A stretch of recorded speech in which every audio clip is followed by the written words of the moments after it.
24 मई 1971 दोपहर के ठीक 12:15 दिल्ली के पार्लियामेंट स्ट्रीट पर स्टेट बैंक ऑफ इंडिया में एक फोन की घंटी बजती है।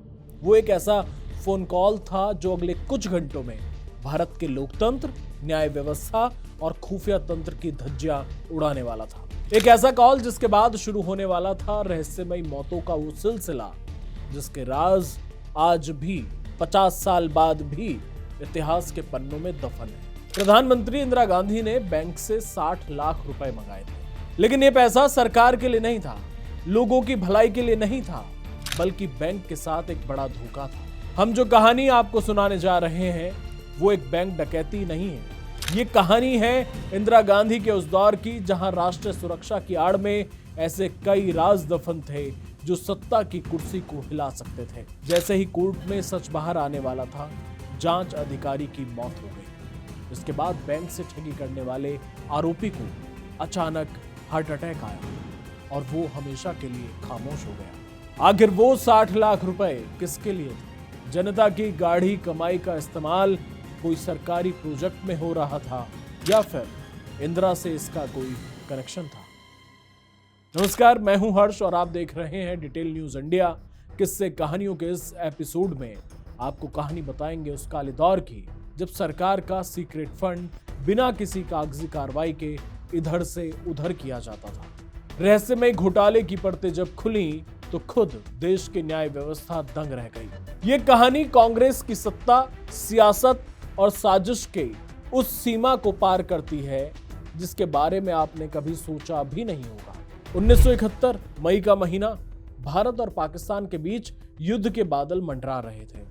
देश की कमान प्रधानमंत्री इंदिरा गांधी के हाथों में थी। दिल्ली के पॉश इलाके पार्लियामेंट स्ट्रीट पर सब कुछ आम दिनों की तरह चल रहा था, लेकिन तभी देश के सबसे बड़े bank state bank of India की मुख्य शाखा में एक फोन की घंटी बजती है। बैंक के चीफ कैशियर वेद प्रकाश मल्होत्रा अपनी कुर्सी पर बैठे थे। फोन उठाते ही दूसरी तरफ से एक रौबदार आवाज गूंजती है। मैं पीएन हक्सर बोल रहा हूं, प्रधानमंत्री का प्रधान सचिव। मल्होत्रा सावधान हो जाते हैं।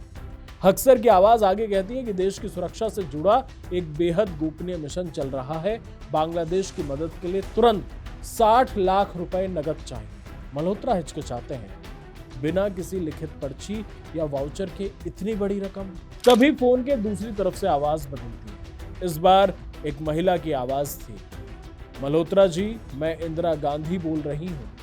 ये देश की सुरक्षा का मामला है। जैसा हक्सर साहब कह रहे हैं वैसा तुरंत कीजिए। पैसे सूटकेस में भरकर हमारे कुरियर को सौंप दीजिए। वो आपको कोड वर्ड बताएगा।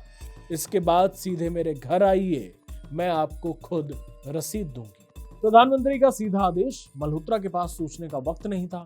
वे तुरंत स्ट्रांग रूम में जाते हैं। 100 की नोटों की गड्डियों से बड़े बड़े बक्से भरे जाते हैं। कुल 60 लाख रुपए, जो आज के जमाने में 200 करोड़ रुपए से भी ज्यादा है। मल्होत्रा पैसे अपनी कार की डिग्गी में रखते हैं और बताए गए ठिकाने चर्च रोड की तरफ निकल पड़ते हैं। चर्च रोड पर एक लंबा चौड़ा पारसी लुक वाला आदमी मल्होत्रा का इंतजार कर रहा था। कार रुकती है। वो आदमी मल्होत्रा के पास आता है और धीरे से कोड वर्ड बोलता है।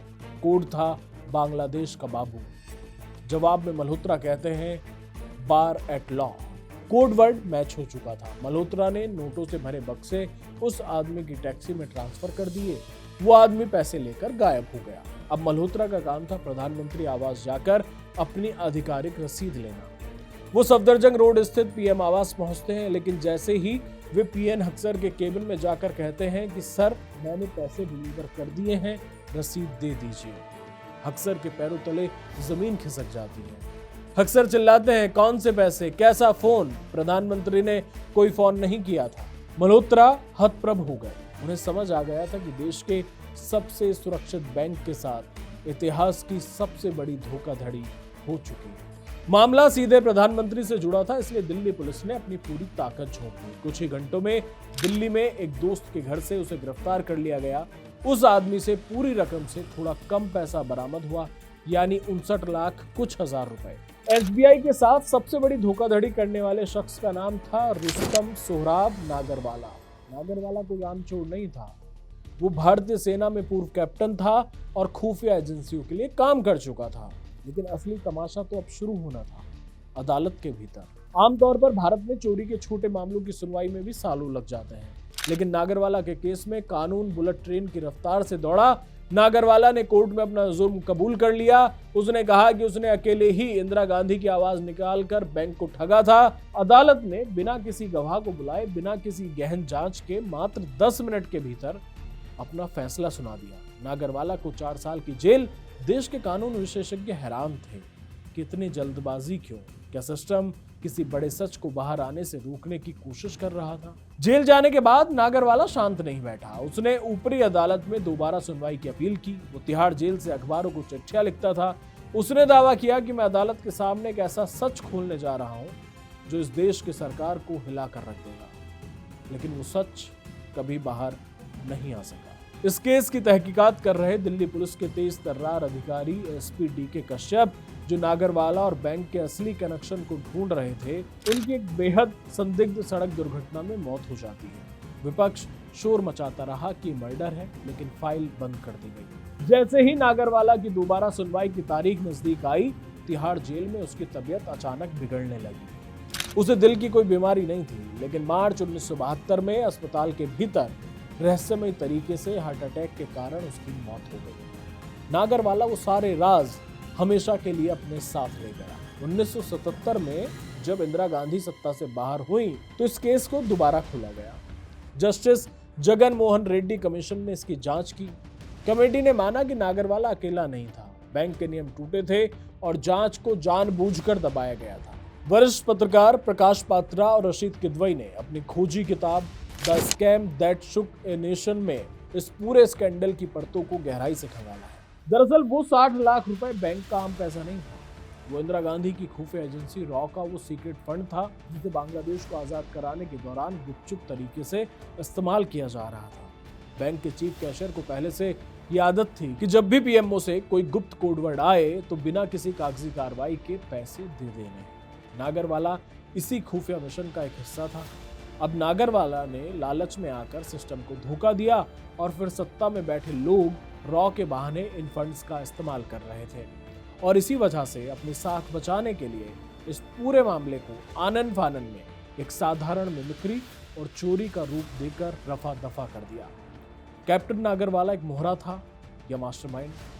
वो पैसा बांग्लादेश में मुक्ति वाहिनी के लिए था या किसी राजनीतिक तिजोरी को भरने के लिए? इन सवालों के जवाब उन 2 लाशों के साथ ही जलकर राख हो गए जिन्होंने इस केस की सच्चाई को सबसे करीब से देखा था। किस्से कहानियों के इस एपिसोड में इतना ही, लेकिन आप बताइए आपको क्या लगता है सीक्रेट फंड्स के नाम पर सरकार उन पैसों का क्या इस्तेमाल कर रही थी? आपको हमारी ये सीरीज कैसी लग रही है हमें कमेंट बॉक्स में जरूर बताइए। वीडियो पसंद आ रहे हो, कोई सुझाव हो तो हमें कमेंट में बताइए जरूर और चैनल सब्सक्राइब करना ना भूलें। धन्यवाद।